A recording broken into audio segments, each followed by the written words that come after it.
Why are some teenage girls attracted to boys who hurt them? Hey everyone!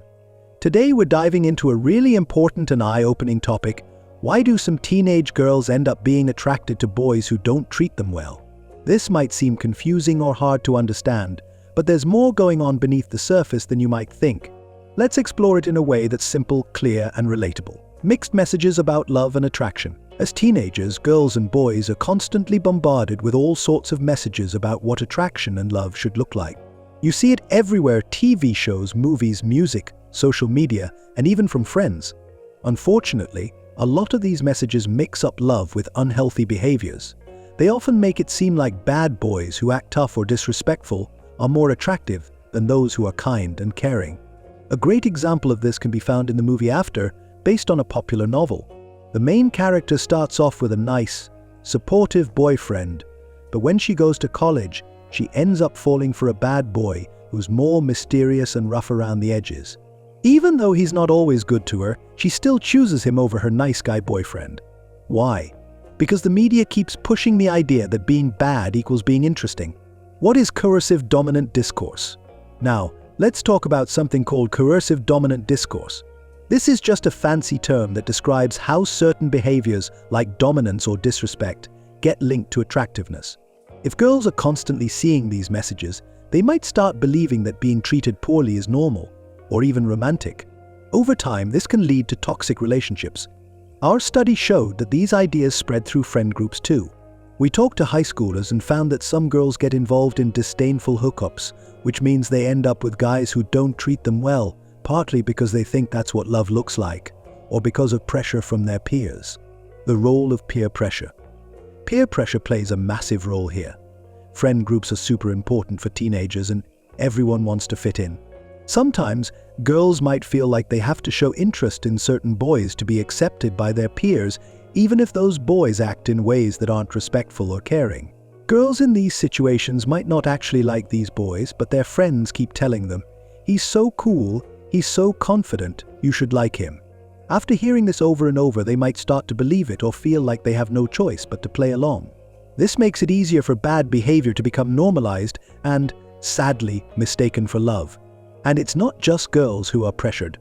Boys are often told they need to act tough, or be dismissive if they want to be seen as attractive. If they're too nice, they might be labeled as boring or weak. This mindset can create a lot of unhealthy relationships. Why is being boring a problem? If a girl is already in a stable, healthy relationship with a nice guy, her friends might still push her to go for the bad boy because they think it's more exciting. Some girls even described how they felt pressure to cheat on their kind partners just because their friend groups made it sound like being with a rough, rebellious guy would be more fun. Violent or rude behaviors are often brushed off as just part of his personality, but they can actually be damaging. From bragging about hookups to being disrespectful in public, these actions hurt the girls involved and can make them feel trapped in a cycle of toxic relationships. The real-world consequences. We need to be clear here, this kind of behavior isn't just about teenage drama. Gender-based violence has serious health consequences.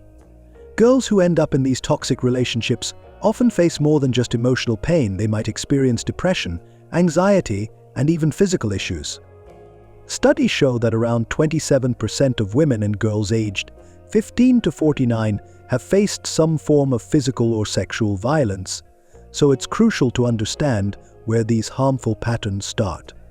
One of the most heartbreaking things we found was that peer pressure sometimes doesn't end with just words.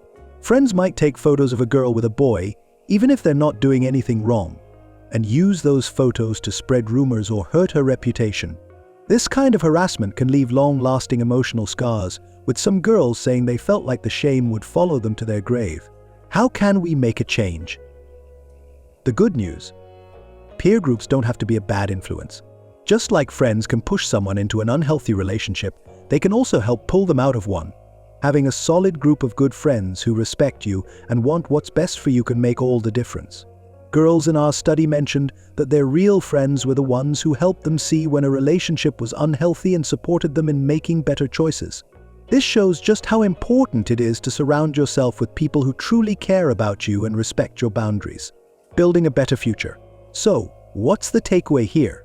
We need to be more aware of the messages we send and receive about love and attraction. If you're a teenager, try to think about the kind of relationships you really want, not just the ones your friends or social media are pushing you towards. And if you're a parent, teacher, or friend, talk openly about what healthy relationships should look like. Encourage young people to value kindness, respect, and understanding. The more we can do to make those qualities the norm, the better off we'll all be.